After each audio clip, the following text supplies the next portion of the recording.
Sí, buenos días, soy Antonio Gonzalo Carbó, como se puede comprobar aquí en la pantalla. Soy profesor de la Facultad de Bellas Artes de la Universidad de Barcelona y a tenor de mi anterior intervención, justamente en esta misma aula, sobre el tema del sonido y lo que tenía que ver con el cuerpo a nivel de música y cuerpo, el simposio anterior, quisiera recuperar en cierta medida la relación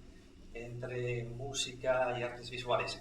pensando fundamentalmente en una serie de conferencias que impartió el gran compositor italiano Luciano Berio en la ciudad de Chicago, una de ellas titulada precisamente Ver la música, ¿no? Recordemos que fundamentalmente esa conferencia giraba en torno al pensamiento musical de Wagner, pero no obstante nuestra intención es buscar referentes contemporáneos, en este caso en el ámbito de mujeres compositoras, y enseguida pensamos en dos figuras. Pensamos en la figura de la compositora británica Rebecca Saunders, puesto que estos días justamente se estrena su primera ópera en Berlín y consideramos que era muy pertinente porque es una compositora que se ha pasado exactamente 22 años de obras de su repertorio en las cuales ella va haciendo referencia continuada a la importancia de lo visual, fundamentalmente del color, fundamentalmente a través de referentes literarios de James Joyce y de Samuel Beckett, pero en definitiva referencias al color, incluso utilizando etimologías de los términos del color. Y precisamente en el caso de Rebecca Saunders, pues precisamente el interés que despertó en ella, fundamentalmente la composición Crimson, que es una composición que marca un antes y un después en su producción musical, fue precisamente su amistad con un artista pintor. Bien, puesto que sobre Rebecca Saunders ya había realizado un ensayo buscando y analizando la influencia tanto de la pintura de Mark Rothko, que será también un referente de la compositora que nos ocupa, la compositora lituana Juste Janulite, pues también es un referente en la trayectoria fundamental a nivel musical, visual, de la propia Rebecca Saunders, la pintura de Mark Rothko. Bien, justamente el término que nos ocupa es la pintura monocroma, llevada, diríamos, al terreno musical de esta compositora lituana. Bien, hay una imagen que siempre me ha impactado muchísimo de la compositora Galina Uspolskaya, de la compositora rusa, de su casa, en medio del paisaje, en las épocas de la ciudad de Leningrado, entonces, en que la compositora pues, se mantenía al margen de los contactos sociales, llevaba una vida solitaria y una vida estética, ¿no? Fijémonos en el detalle de esta imagen, incluso en el reportaje documental del cual está sacada esta imagen, se puede evidenciar posteriormente, cuando ya está imposibilitada la silla de ruedas, que justamente este estanque que tiene detrás constituye prácticamente un soporte de meditación, tal como se entiende en el budismo, ¿no? Un kasina, ¿no? Es decir, un soporte en que justamente pues, el contemplativo, el meditativo, pues considera que hay un objeto que le permite llegar a una iluminación a través del mismo. ¿Por qué lo decimos? Porque justamente The Color of Water, el color del agua, es una de las composiciones más conocidas en el repertorio de Juste Janulite, que es una compositora de la que no recuerdo ningún estudio realizado aquí en España, incluso resulta complejo encontrar, podríamos decir, estudios específicos sobre su obra musical. Pero en definitiva, aparte de la cita que si pueden ustedes leer aquí, que tiene que ver evidentemente con el marco que nos ocupa, pero no me quiero desviar porque tengo muchas diapositivas para enseñar, pues evidentemente ese estanque, ese espejo de agua constituye en cierta medida un precedente claro, hasta el punto de que ya hay una imagen en que se la ve con silla de ruedas prácticamente a 2 palmos de la superficie del agua, ¿no? Como si hubiera una especie de ósmosis, podríamos decir, en un sentido platónico, de esa imagen especular que tiene delante. Bien, otro referente que nos había ocupado, en este caso en el simposio anterior, evidentemente de un interés por el color, un interés, diríamos, por la epifanía y fundamentalmente yo diría que por la luz, más allá del color, porque justamente en Rothko, recordemos que él repetía muchas veces, el sentido que tiene mi obra pictórica no es el color, es la luz, es la búsqueda de la luz. De hecho, Rothko hablaba del no color, de la ausencia del color, lo cual tiene, la Goban es un término justamente hebreo, del cual podía proceder en cierta medida cuando Rothko era un judío laico, ¿no? Lawan es un término hebreo que significa justamente ausencia de color. Ausencia de color, ausencia de forma. De Yokna es ausencia de forma y el otro término es la ausencia de color. Por lo tanto, podemos encontrar una tesitura a través de la pintura de Rothko sobre el origen de la pintura monocroma y también, por lo tanto, también de la música monocroma, en este caso de Juste Janulite. Bien, Kaisa Sarriajo se interesó, antes de dedicarse, como ustedes saben, a la creación musical por la creación visual. Y de hecho, pasa con otros compositores, creadores, en el caso cinematográfico, más que sabido, Robert Bresson, Andrei Tarkovsky, el propio Jean-Luc Godard, que por cierto aparecerá aquí porque justamente Adieu au langage es una película en que las referencias al agua, a la transformación y al color del agua están continuamente presentes, y en el caso de esta película de Jean-Luc Godard podría ser perfectamente un referente también a tener en cuenta para analizar la música de Juste Janulite. Pero como nos dice el director de orquesta y compositor barcelonés Ernest Martínez Izquierdo, que es el que ha realizado, diríamos, la totalidad prácticamente, ha interpretado toda la totalidad de la obra compositiva, del repertorio de Kaisa Sarriajo, y justamente nos dice que la dificultad de su música no viene tanto como, por ejemplo, sería la música de Pierre Boulez,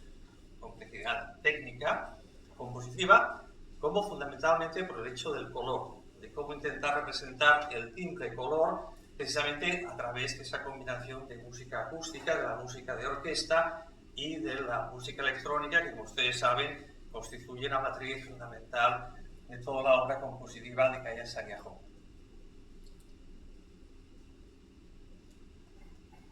Bien, como decíamos,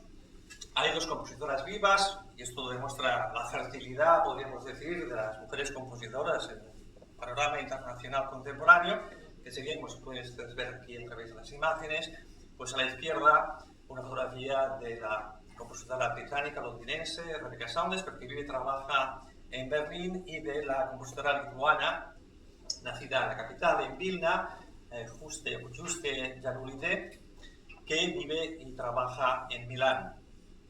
Son dos figuras paralelas, por eso me interesa estudiar, aparte que tienen una cierta amistad a través del premio que se le ha otorgado en el 2024 de la Bienal de Venecia a la primera, de la compositora británica, en la cual en Venecia ya coincidieron, como ahora veremos una fotografía, pero que las dos toman justamente la pintura de Rothko, la pintura monocroma de Rothko, como un referente. Evidentemente, la tesitura cromática o la importancia que tiene el color también en Beckett es fundamental para poder entender la música de Rebecca Saunders, si bien en los últimos 3-4 años ha habido una transformación, un cambio en la evolución de la composición, la concepción compositiva, de la estética compositiva de Rebecca Saunders hacia una estética postmoderna, que no sería el caso trabajar aquí. Pero en cualquier caso, la importancia del color timbre ha desempeñado un papel fundamental en ambas compositoras. Justamente aquí vemos a ambas, junto con el director de orquesta, en este caso, de la última ópera de Rebecca Saunders, y también importante compositor alemán Enno Poppe, en la Bienal de Venecia del año 2024. Bien, aquí analizamos un poco lo que es la evolución de la música de Rebecca Saunders, pero nos interesa sobre todo el magisterio de Wolfgang Rimm, un compositor importantísimo alemán que nos ha dejado también recientemente, y que en cierta medida le recomienda a la propia compositora británica lo siguiente: el día que le entregué, dice ella, al borrador de mi primera partitura para orquesta de cuerdas, me dijo, Wolfgang Rimm le dijo, muy bien, ahora dedica toda la semana a reescribirla en un solo tono.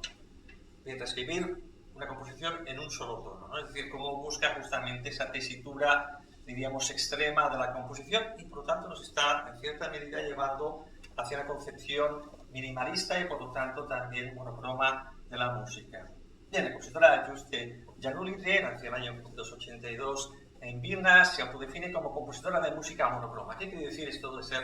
una compositora de música monocroma? Fundamentalmente, pues porque evidentemente utiliza para cada composición un tipo de sección de viento, sección de cuerdas, sección de voces, por ejemplo, muy importante, porque en la cultura báltica, evidentemente, la polifonía tiene una presencia fundamental. Hay, por tanto, una estética minimalista, evidentemente, pero no de corte New Age, nada más lejos. Hay una influencia, evidentemente, través de la tesitura, del timbre y del color, de lo que sería la corriente espectralista, y la música de drones, o notas o clústeres sostenidos o repetidos en el tiempo, y Jean Olité compone metáforas acústicas de ideas ópticas. Y esto es lo que nos interesa, es decir, no se trata simplemente de música a secas, sino que existe, diríamos, evidentemente, una interrelación con las artes visuales. Ya hemos comentado la importancia de la figura de Rothko, pero también hay que entender que muchas de sus piezas son piezas también con proyección en vídeo, son piezas escenificadas, etcétera, etcétera. Y una de ellas, justamente, que es la que nos ocupa como título, es The Color of Water, el color del agua, para saxofones y orquesta de cámara del año 2017. Bien, justamente aquí tenemos una captura de lo que sería la entrevista en la cual la propia compositora intenta definir qué entiende ella misma por música monocroma y las dificultades que eso comporta, porque justamente el timbre que es capaz de aplicar cada una de las voces, sean masculinas o femeninas, cada uno de los instrumentistas de cuerda, de viento, etc., van introduciendo matices y por lo tanto los oyentes entienden, especializados, entienden que realmente esa música monocroma constituye, diríamos que una utopía, ¿no? Es decir, pero que evidentemente existe esa especie de polifonías en cierta medida de tonos que se van enriqueciendo cada uno de los intérpretes. En esta entrevista se le pregunta ¿de dónde viene el término música monocroma? Y ahora responde lo siguiente, por supuesto, el término existe en las artes visuales, aquí hace referencia explícita enseguida, ¿no?, a las pinturas monocromas como las obras de Rothko, pero el término es un poco controvertido porque a menudo recibo reacciones después de interpretar mi música que dicen que no es cierto y que en realidad es una música muy colorida. Cuando te sumerges en un color, empiezas a ver cada vez más todos sus matices, tonalidades y todas las posibilidades del mismo color. Es decir, ella reconoce en definitiva que la música monocroma constituye una utopía. Bien, aquí tenemos justamente uno o dos cuadros de Rothko que la propia compositora utiliza como referencia en su página web, es decir, existe esa tesitura evidentemente pictórica detrás de cada una de sus composiciones. Vamos pasando, porque no disponemos de tiempo, tal como se nos está recordando, y evidentemente en este caso la capilla Rothko constituiría un ejemplo paradigmático de la segunda, diríamos, etapa esencial del último Rothko tardío, en que justamente ya esas pinturas en forma de nebulosas, características del propio Rothko sacrifica, podríamos decir, el color en beneficio del no color, y esto facilita, en definitiva, pues justamente ese diálogo entre la obra del artista norteamericano y la compositora lituana. También Saunders, como hemos dicho, reitera la importancia que tiene la literatura, en este caso de James Joyce, que es un autor, sobre todo el Ulises de James Joyce, la parte final en que hay referencias al color púrpura en definitiva, o la importancia que tiene el color en el conjunto de la literatura del propio Samuel Beckett, el blanco y el negro fundamentalmente, pero también el gris, por ejemplo, en Fin de partida. Y lo que estamos planteando, ya para acabar, porque realmente el tiempo pasa volando, es que Rebecca Saunders utiliza una imagen, cuando no sea la compositora que nos ocupa, que es la imagen de un tejido de color blanco, sobre el cual se proyectan los sonidos, de tal manera que estos sonidos son absorbidos por ese tejido blanco. Aquí hay una tesitura interesantísima, incluso se podría evidentemente relacionar con la blancura, la música blanca de la cual nos habla el propio Samuel Beckett. Esos sonidos desaparecen, la fonera, materia sonora se extingue en definitiva en ese fondo monocromo blanco y solamente quedan el color timbre.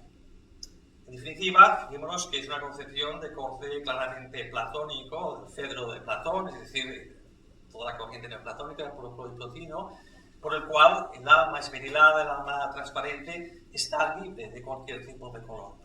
Bien, esta imagen también está presente en otro compositor vivo importantísimo, que es el compositor italiano Salvatore Chiarino, que dice lo siguiente: la mía es una música llevada al extremo en el sentido de que busca anular la percepción. Anular la percepción. Es una música que nace en el silencio y vuelve al silencio. Dal nulla al nulla, es la expresión que utiliza en italiano el propio Chiarino. Nace de la nada y vuelve a su fuente originaria,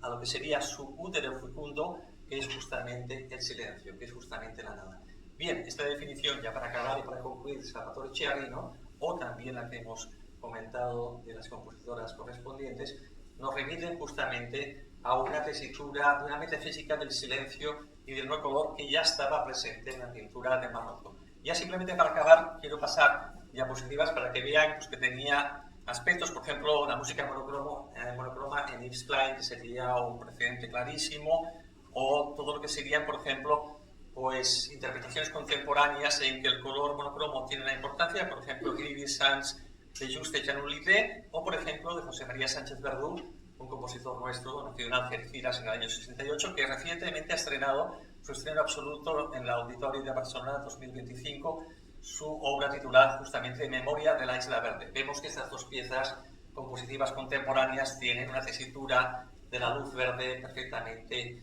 diríamos, equiparable. Pues nada más y muchas gracias por su atención.